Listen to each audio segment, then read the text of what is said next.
partir de agora, nós temos 5 minutos. Eu vou começar a ler o mini currículo.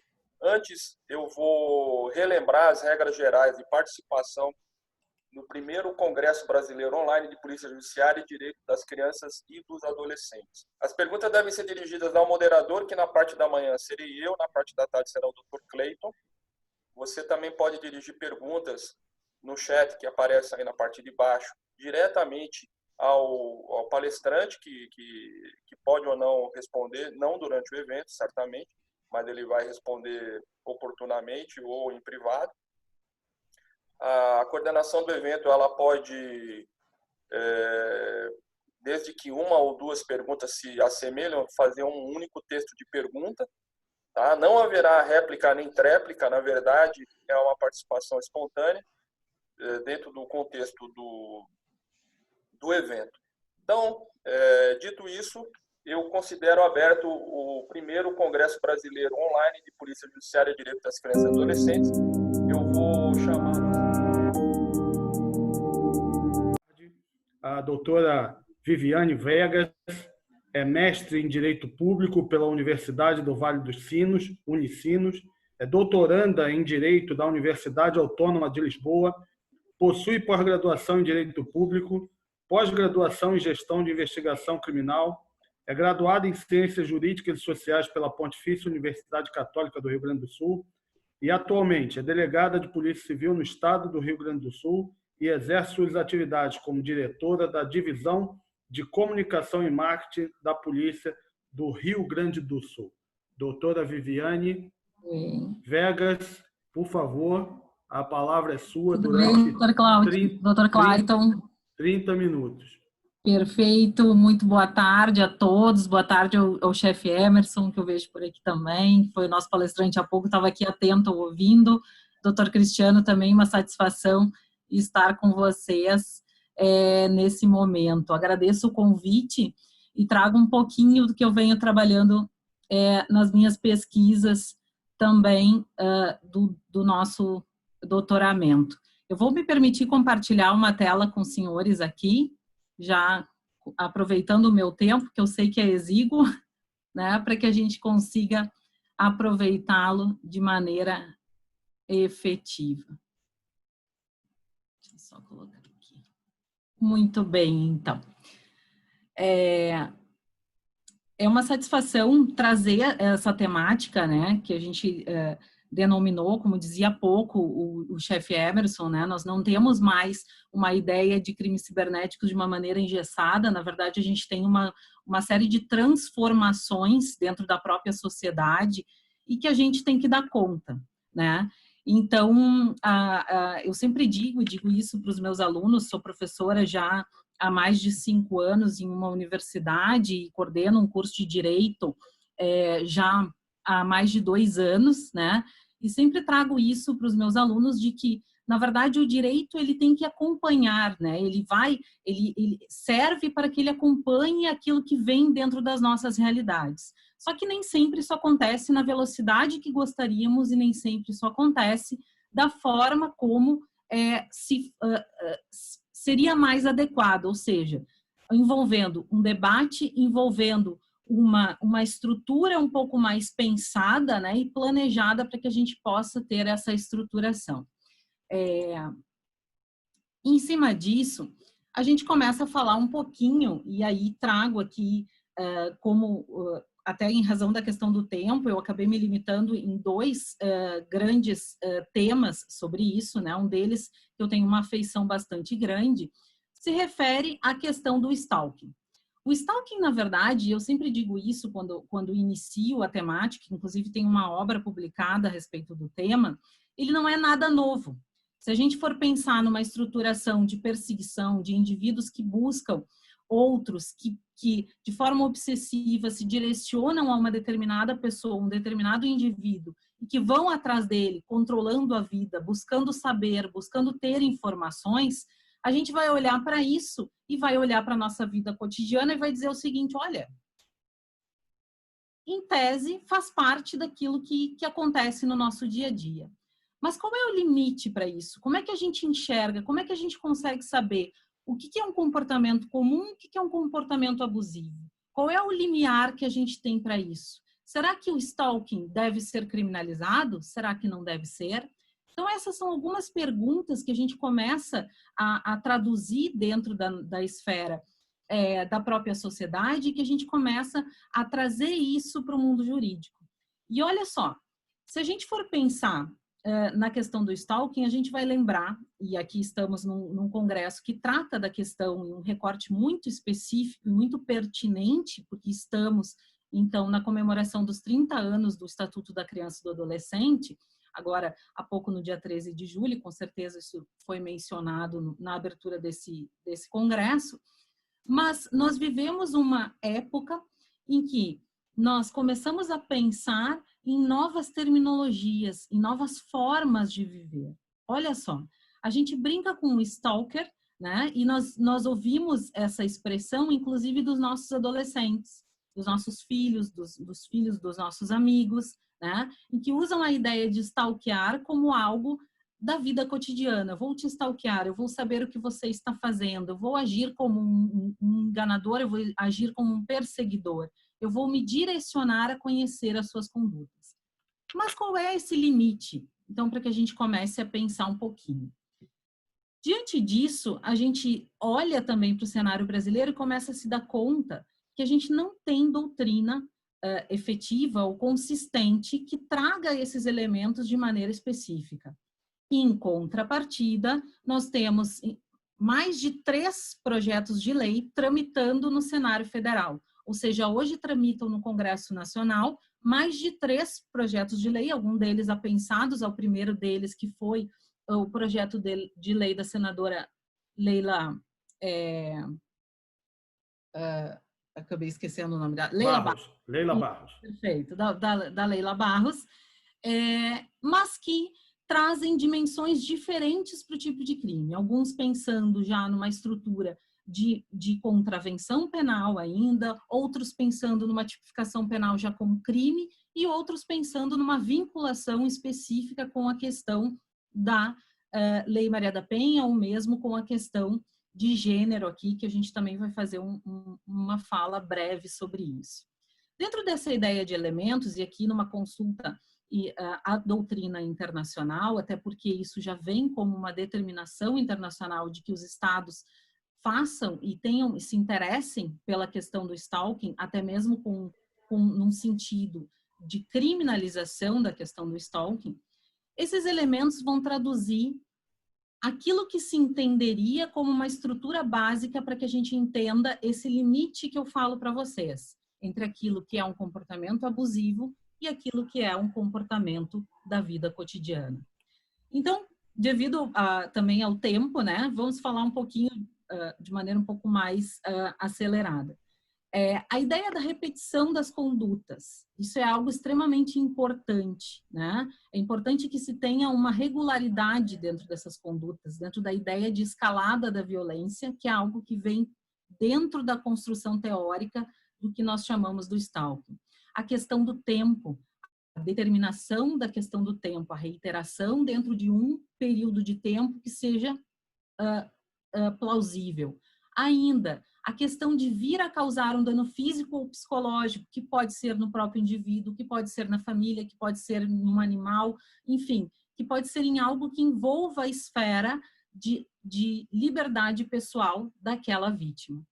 Ainda, deve ser uma ameaça plausível e deve ser capaz de impedir as atividades do cotidiano. O que isso quer dizer? Uma simples perseguição ou uma ideia de perseguição ou de busca por essa pessoa tem que haver uma caracterização de algo que vai alterar a rotina de vida desse indivíduo. Como uma forma da gente resumir isso, né, e trazer alguns elementos que são importantes, a gente pensa na ideia do risco, na ideia da reincidência, na ideia do medo e na ideia da persistência. Então, são 4 grandes elementos que vão nos trazer a questão do stalking. Dentro disso, a gente começa a observar, e esse estudo, então, teve participação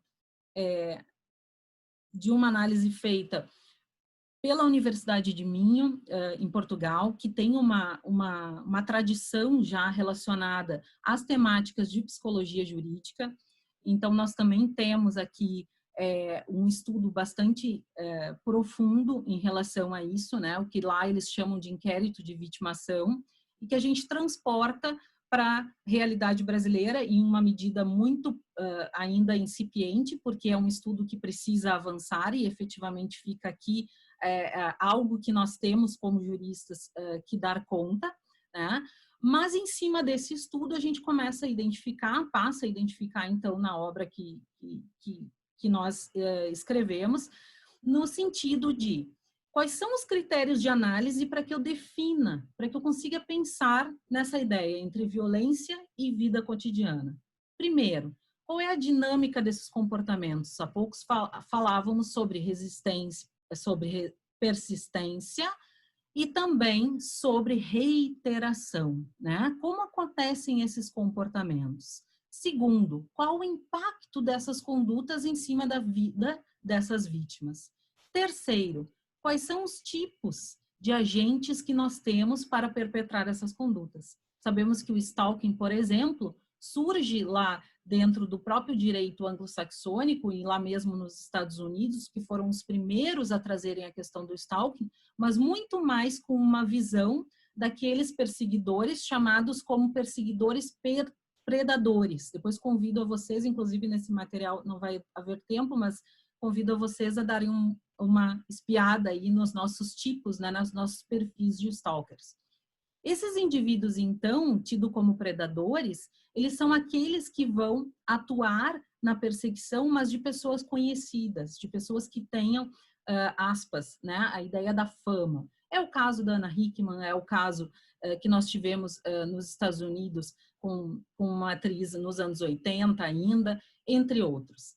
Então, esse não é o caso do nosso dia a dia. Não é o caso do dia a dia da investigação policial. Não é o caso do dia a dia das delegacias que tem que dar conta dessas situações de perseguição e que, por vezes, não tem uma tipificação criminal específica para ser pensada. Ainda importante se falar sobre a característica das vítimas. Quem são essas vítimas? Quem são essas pessoas que mais sofrem com esse tipo de delito? Tudo isso para que a gente dê conta e para que a gente comece a pensar sobre como nós devemos, ou se devemos, criminalizar isso dentro do Brasil. Uma das questões bem marcantes, né, no estudo da Universidade de Minho, que pese o número nos pareça pequeno, né, no estudo deles, 19,5% dos portugueses, quando perguntaram, afirmaram que tinham sido vítimas do fenômeno do stalking pelo menos uma vez na vida. Aqui no inquérito de vitimação, então, eles trouxeram alguns exemplos. A gente poderia ficar aqui dando milhões de exemplos durante bastante tempo, né? Poderíamos pensar na ideia do envio de cartas românticas. Eu brinco sempre que quando a gente olha para isso, a gente começa a pensar, bom, quem envia cartas românticas ainda, ou se é que envia, né? Mas o que é importante para que a gente olhe para esse tipo de comportamento? É importante que a gente descreva esse comportamento, que a gente observe a ideia de escalada. Porque eu pergunto para vocês e dou um exemplo, por vezes romântico e por vezes até mesmo antiquado aqui, né? Mas existe diferença entre você receber na sua casa um buquê de flores um dia, 2 dias, 3 dias, 4 dias, pela mesma pessoa, durante um curto período de tempo. Percebem? É diferente isso acontecer uma vez e é diferente isso acontecer em várias vezes. E esse é o limite que a gente começa a enxergar. Isso acaba ficando muito claro, e eu mencionava aqui, do ponto de vista até mesmo da perspectiva de gênero, né? Se nós formos olhar para isso e olharmos até mesmo para a escalada da violência do ponto de vista chegada de um feminicídio, do ponto de vista da mulher, a gente começa a enxergar que existem comportamentos que podem ser caracterizados e que, se nós fizermos uma análise detida do mapa e do mapeamento dessas ocorrências de feminicídio, as ocorrências que vêm antes da morte intencional de uma mulher em razão de questões de gênero, a gente começa a observar que isso é importante. Mas por que isso é importante, para além da questão da escalada da violência, mas por que isso é importante do ponto de vista dos nossos adolescentes? Por que isso é importante do ponto de vista dos nossos jovens? Ou seja, daqueles que nós temos que ter um olhar diferenciado por conta da questão da vulnerabilidade, né? Para além de serem meninos ou meninas, mas que nós temos que ter uma observação diferente. Vejam que quando a gente faz um mapa das características das vítimas, a gente começa a observar que em sua maioria são mulheres, que em sua maioria independe da condição de casadas, solteiras, casados, divorciados, enfim, da condição de estado civil, mas a gente observa também que a maioria dessas vítimas são jovens. Jovens de 16 a 29 anos. E a gente começa a perceber o seguinte, olha,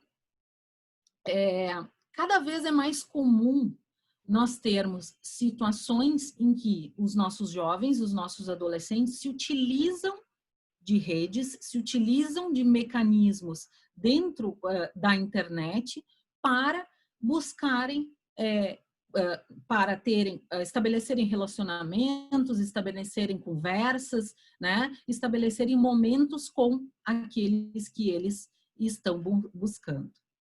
E aí a gente começa a se alertar um pouquinho, e isso acaba sendo a grande preocupação que a gente vai ter aqui, justamente com a questão do cyberstalking. Em que pese a gente não tenha, então, como nós dissemos há pouco, uma definição específica do que são esses comportamentos, nós não temos uma definição específica de até onde vamos do ponto de vista da criminalização, até porque nós não temos uma adequação típica, nós não temos uma tipificação penal específica para o crime, como eu disse, sequer sabemos se devemos ter ou não, ou se isso é melhor ou pior. Enfim. Mas o que nós começamos a observar? Nós começamos a observar que os mecanismos da internet, os mecanismos das redes e os mecanismos das próprias redes sociais acabam facilitando, acabam sendo facilitadores para esses comportamentos. E aí eu convido vocês para a gente dar uma olhadinha no que, e já devem ter ouvido falar com certeza, no que se chama stalkerware. Esses elementos, então, e há pouco tempo, acredito que em fevereiro, por aí, enfim, se tivéssemos mais tempo, a gente conseguiria dar uma olhada, inclusive foi pauta do programa do Fantástico, um domingo, né? Então, trouxeram lá a questão dos stalkerwares e da instalação desses dispositivos dentro de celulares. Esses stalkerwares, eles se diferenciam um pouco do que a gente chama de spywares. Quando a gente trabalha com a questão do spywares, a gente está, e os senhores já sabem, porque é algo bastante difundido, a gente trabalha com a questão de elementos que vêm, ou seja, de malwares que vão ser instalados através do download de aplicativos, do download de algum tipo de ferramenta, enfim, dentro da internet. Doutora, 15 minutos, tá bom? Certo. Vou voar. Diferentemente disso, a gente vai ter os stalkerwares que vão trabalhar com a ideia de uma instalação através do acesso físico com o celular. Ou seja, eles também podem vir a ser acessados, eles são ferramentas que vão ser acessadas para que se tenham acesso a todas as informações que estão salvas no telefone, ou seja, tudo aquilo que aparece ali e mais. Né? Além de acesso a fotos íntimas, se for o caso, a informações pessoais, eles ainda vão acessar o que nós chamamos de localização da vítima.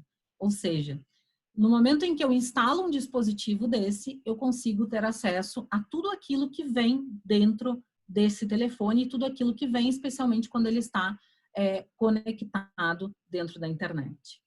Interessante que a gente diga isso, porque essa convivência, e isso acaba acontecendo especialmente quando a gente fala do stalker dentro dos relacionamentos, e por isso o exposewares, né, a ideia da perseguição daquele que é o namorado, o companheiro, enfim, o amigo, né, etc.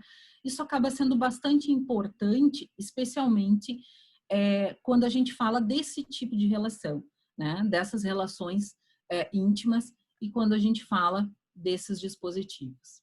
Importante mencionar que esses dispositivos são diferentes daqueles dispositivos comuns que nós temos de controle parental, né? São controles que nós temos e podemos utilizar dentro dos aparelhos, por exemplo, telefônicos, enfim, e dos smartphones e iPads, enfim, que os nossos filhos utilizam, onde a gente coloca limitações ali para que eles não possam acessar todo e qualquer conteúdo. Então, é importante destacar algumas medidas de proteção. Importante também que se fique atento aos indícios, né? que se tenha atenção e que com qualquer tipo de desconfiança se faça a verificação desse dispositivo.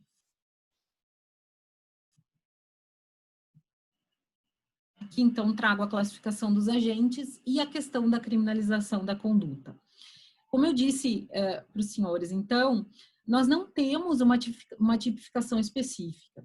Hoje nós trabalhamos com a ideia de uma classificação que vai variar da questão de uma perturbação da tranquilidade, ou seja, de uma contravenção penal, ou ainda de algum delito autônomo. Então, não há uma tipificação específica, embora se busque isso dentro dos projetos de lei que eu mencionei para os senhores, para que se tenha uma tipificação e uma criminalização da conduta, ou seja, para que, aspas, né, se tenha mais um tratamento um pouco mais, vou usar uma expressão entre aspas, mais sério em relação a isso, mas hoje nós não temos uma criminalização efetiva como um crime autônomo em relação ao stalking.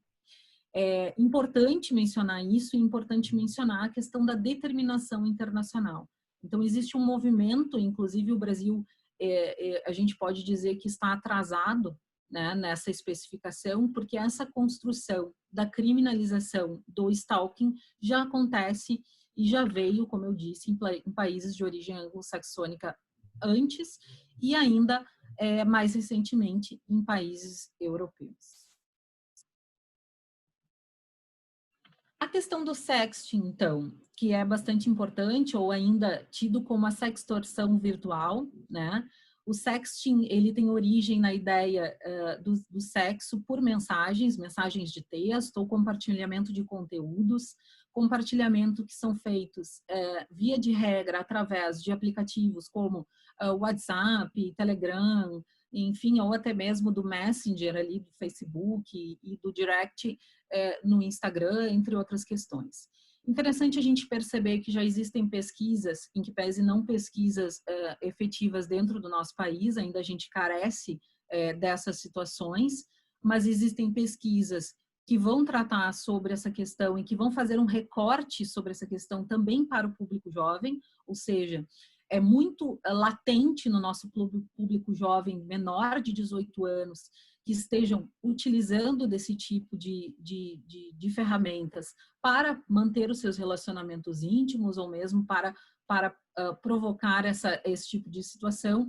E também a gente já tem indicativos por pesquisas de opinião, não por pesquisas de evidências, mas por pesquisas de opinião, que já indicam que a questão da pandemia também trouxe um aumento dessas situações. Então, aqui, para além de tudo, fica um alerta, né? Um alerta também para a utilização de emojis sexuais, para a utilização também de figuras específicas dentro da internet. Então, existem criminosos que se travestem em pessoas com uma imagem bonita, uma imagem atraente, e muitas vezes vão buscar isso nos nossos adolescentes, travando conversas, por vezes, descontraídas, até mesmo com a utilização desses emojis sexuais. Então, a importância da gente olhar para esse tipo de crime, também não existe uma tipificação específica, a gente vai falar um pouquinho sobre isso, mas é importante ter um olhar bem especial, né, para esse tipo de questão, especialmente quando a gente trata da questão da pandemia. Como eu disse, a tipificação, então, ela não é específica em relação ao sexting. A gente vai depender do tipo de conduta perpetrada para que a gente consiga fazer uma adequação típica mais correta, né? A gente pode pensar, no caso de um adulto, na ideia dos artigos 139 e 140, combinados com a possibilidade de divulgação lá do 141, inciso 3º do Código Penal, como um crime de injúria, difamação. Ainda, no caso das crianças e adolescentes aqui, de uma maneira bastante ampla nas tipificações que nós vamos ter lá no artigo 241 e seguintes do ECA, né? Observada especialmente a questão da adequação típica. E aqui faço uma referência, talvez seja a referência mais importante de toda essa temática, né? O grande problema do sexting, para além das questões de comportamento dos adolescentes, né, e das limitações que vão ser estabelecidas aí pelo círculo familiar desses adolescentes, envolve a questão do compartilhamento dessas informações e do compartilhamento de fotos com cunho sexual e que possam vir a ser utilizadas, né? Então, esse é o grande limiar que a gente vai ter aqui, especialmente quando a gente trata de adolescentes. Então, é importante que a gente esteja atento para essas situações, sim, os pais, enfim, e as polícias também, mas é importante mais ainda porque esse conteúdo pode ser utilizado como forma de cyberbullying, pode ser utilizado como forma de exposição de conteúdo pornográfico em relação à criança e adolescente. Então, isso é fundamental que seja trazido. Ainda pode vir a configurar, e eu trago aqui um caso em seguida, pode vir a configurar um crime de extorsão, então lá do artigo 158, observada a questão da obtenção de vantagem econômica, então isso é bastante importante. Ainda surge a ideia da questão do estupro virtual, então é bem importante que a gente esteja atento ao tipo de conduta e como ela foi perpetrada, especialmente quando se tratar do adolescente, então do estupro de vulnerável lá do 217A do Código Penal, e ainda uma recente, posso dizer recente, alteração que nós tivemos na Lei 13.772 de 2018, que vai tratar especificamente da criação do artigo 216b em relação à divulgação de registro, do registro não autorizado de conteúdo com cenas de nudez ou de caráter íntimo.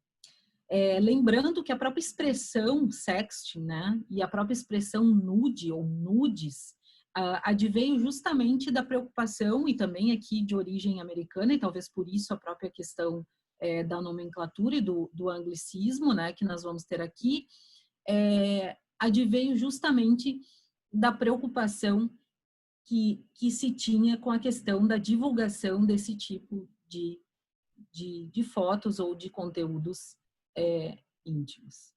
Aqui trago Doutora, 5 minutos para terminar a palestra. Perfeito. Obrigada. Aqui trago um evento, uma operação que foi trabalhada há pouco tempo pelos colegas da Polícia Civil do Estado do Rio Grande do Sul aqui, né? Foi uma situação bastante peculiar, inclusive a própria operação teve como nome Sextortion, né? E então trabalhou a questão da sextorção virtual, onde os indivíduos criavam perfis fakes no Facebook, né? Então tinha todo um passo a passo dentro do esquema criminoso que era trabalhado, com uma foto de uma jovem mulher atraente, etc. E ela passava a convidar, então, homens para serem amigos, né? Então, passava a cooptar essas pessoas para que estabelecessem conversas pelo Messenger, pelo WhatsApp, enfim. Esse perfil fácil, então, mandava fotos que eram fotos de mulheres nuas, os nudes, conhecidos nudes, e depois consequentemente, recebia fotos desses indivíduos que eram as vítimas da situação. Em seguida, então, entrava na história um suposto pai, né, um suposto pai da menina que estava sendo, aspas, né, e na verdade era um perfil fake, que estava sendo vítima de uma situação de pedofilia, e requeria um valor, né? Requeria um valor específico como forma de tratamento psicológico, etc., para que se trouxesse este fato e para que eles pudessem não procurar, ameaçando que então eles não procurariam a delegacia de polícia. Depois disso, outro criminoso se dizia policial civil, então teve uma repercussão bastante grande, até mesmo do ponto de vista dos colegas, né? Porque os colegas foram extremamente expostos nessa situação, porque eram utilizados perfis falsos de policiais civis para que eles mandassem, então, falsas ocorrências policiais e que se tivesse lá essa repercussão, esse retorno financeiro. Então, claro, o colega caracterizou e muito bem no artigo 158, então na questão da extorsão e também na associação criminosa, até porque se tratava de um esquema extremamente orquestrado e com uma engenharia muito perfeita em relação a isso. Por fim, então, sei que o tempo é bastante curto e que a gente teria muitas questões para conversar. Existe uma questão muito tênue aí, como eu disse, em relação à questão da vida cotidiana e daquilo que se imagina, né? Mas é importante, e trago essa mensagem, para que a gente consiga repensar essas questões, né? E eu fui delegada de polícia por muitos anos em delegacias especializadas para mulher e também no atendimento de meninas, especialmente em relação a crimes sexuais. E isso faz com que a gente tenha e que a gente ouça muitas coisas, muitas ideias, muitas informações. E uma das questões que sempre fica quando a gente começa esse tipo de pesquisa é o quanto as pessoas confundem o que é e o quanto isso é confuso, até do ponto de vista aí psicológico, enfim, a questão do próprio amor, né? Então é importante que a gente pense nessas relações e nesses comportamentos e que pense exatamente do ponto de vista dos valores humanos, como isso é trazido, como isso é pensado por essas vítimas, né? Então, deixo aqui uma fala, trechos do livro da Lia Luft, de quem eu sou uma grande admiradora, no seu livro Perdas e Ganhos, como mensagem final para que a gente finalize. Muito obrigada pelo espaço. Fico à disposição para dúvidas e também para perguntas. Deixo o meu e-mail para que possam também encaminhar e para que a gente possa dividir também as pesquisas aí que estão publicadas. Muito obrigada mais uma vez, Dr. Clayton. Eu é que agradeço, né? Eu não posso ser moderador, gente. Eu fico prestando atenção na palestra e fico gostando e quero mais, e aí eu acabo esquecendo que tem que falar 5 minutos, 15 minutos. É horrível isso daí. Mas eu tenho aqui uma pergunta que foi feita logo no início e depois a senhora colocou um slide muito bem, que chamou bastante atenção, que é como evitar ou se proteger do crime de stalking. Se a senhora pudesse voltar e reafirmar para que as pessoas tenham essa noção, seria muito bom. Eu te agradeço. Posso? O senhor quer que eu compartilhe aqui? Vou compartilhar, peraí. Daí falo um pouquinho. Eu acabei pulando por conta do tempo, mas a gente volta um pouquinho aqui. Eu acho que talvez essa seja uma questão bastante importante, Dr. Clayton, até porque a gente fala, esse tipo de crime é importante que a gente tenha em mente a questão da prevenção, né? Assim como os casos de phishing, onde a gente tem a ideia, e por isso o pescando, né, que é a ideia da utilização de golpes pela internet, com a utilização desse tipo de mecanismo, aqui é bastante importante. É importante que a gente tenha uma proteção em relação aos nossos dispositivos, fazer senhas seguras, nunca senhas iguais umas às outras, né? Não revelar essas senhas para parentes, para parceiros, para amigos, enfim, não enviar isso também via internet, porque às vezes é comum das pessoas, não, mas eu já te mando, a gente tem pressa, né? E as coisas acabam sendo muito rápidas. Algo também importante principalmente nos stalkerwares, porque eles precisam, não para todos eles, mas especialmente para esses que têm acesso a toda a informação, eles vão precisar do acesso físico ao celular. Então, não deixar o telefone à disposição, não deixar o telefone, né, em qualquer lugar, e orientar isso para os nossos jovens também, para os nossos adolescentes, porque daqui a pouco eu deixo na sala de aula, eu enfim, não, né, não tem uma supervisão mais efetiva em relação a esse telefone. A questão do desbloqueio pela impressão digital. É importante que a gente tenha cuidado com isso também, porque qualquer um pode buscar, quando a gente esteja dormindo, enfim, pode buscar a nossa impressão digital, né? E conseguir abrir o telefone de maneira muito tranquila, né? Simplesmente com a nossa impressão digital. Eu tenho sono leve. Eu não! Eu posso pegar os dedos que não tem jeito. Né? A questão de bloquear a instalação de aplicativos de fontes externas também é importante, a verificação dos aplicativos instalados, né? Aqueles que eu não lembro de ter baixado, que não deveriam estar ali, etc. A verificação do antivírus, nos casos em que for possível, especialmente nos notebooks, etc. Né? Algo que é importante também, que a gente traz como indícios, a questão dos dados móveis, né? Porque esse tipo de dispositivo utiliza, ou se utiliza dos dados móveis daquele telefone ou daquele indivíduo que está utilizando. A verificação dos apps, do consumo dos dados em relação a esses aplicativos. A questão do tempo da própria bateria desses telefones, né? Então, isso é bastante importante. E na primeira situação de dúvida ou de, bom, acho que tem alguma coisa errada, desconectar da internet. Desconecta de imediato, procura ajuda, faz registro, né? Busca saber que informação é essa. Então, isso é bem importante. Inclusive, a gente lançou pelo Rio Grande do Sul uma cartilha sobre golpes pela internet, né? Não é exatamente, é um pouquinho dissociado aqui da questão do stalkerware e da ideia do exposeware, porque tem uma relação mais voltada ao comportamento íntimo, mas que é bastante importante que a gente tenha esses cuidados, especialmente com essas figuras aí que buscam através de links. A gente viu as questões do auxílio emergencial agora muito latente, né? As pessoas recebendo mensagens com auxílio emergencial pedindo que se fizessem cadastro, então já tinham acesso a esses dados de maneira quase que... Então, é algo bem, bem importante. A gente teve um aumento aí do número de registros de estelionato nessas situações, né, de em torno de 70%. Então, é algo bem significativo.